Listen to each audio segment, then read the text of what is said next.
আপনি আল্লাহ তাআলার কাছে বলবেন।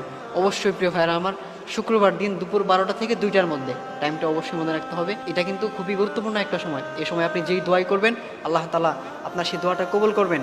জুমার আগ মুহূর্তে যে টাইমটা, জুমার আগের যে সময়টা, এই সময়টা হচ্ছে দোয়া কবুলের একটা অন্যতম সময়।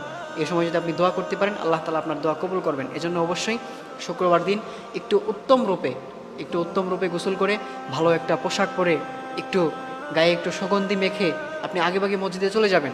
আপনি দেখা যায় 11টা 12টার মধ্যে মসজিদে চলে যাবেন, গিয়ে সুন্দর করে 2 রাকাত নফল নামাজ পড়ে, 2 রাকাত নফল নামাজ আদায় করে এরপর আপনি আল্লাহ তাআলার এই নামটি 11 বার পাঠ করবেন। ইয়া আরহামার রাহিমিন, ইয়া আরহামার রাহিমিন, এই নামটি পাঠ করে আপনার যে সমস্যাগুলো আছে সেগুলো আপনি আল্লাহ তাআলার কাছে শেয়ার করবেন, আল্লাহ তাআলার কাছে বলবেন। দেখবেন আল্লাহ তাআলা আপনার সেই সমস্যাগুলো দূর করে দিবেন। কারণ আল্লাহ রাব্বুল আলামিন কোরআনে সুন্দর করে জানিয়ে দিয়েছেন, ওয়া মান ইয়াতাওয়াক্কাল আলাল্লাহি ফাহুয়া হাসবুহ।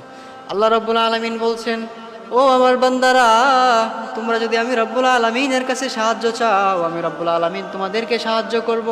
আমার যেই বান্দাটা আমি রব্বুল আলামিনের কাছে সাহায্য চাই, আমি রব্বুল আলামিন তাকে সাথে সাথে সাহায্য করি। এজন্য প্রিয় ভাইরা আমার, বিপদে পড়ে গেলে আপনি মাজারে চলে যাবেন না, বিপদে পড়ে গেলে আপনি বাবার কাছে চলে যাবেন না, বিপদে পড়ে গেলে আপনি অমুক দরবারে চলে যাবেন না।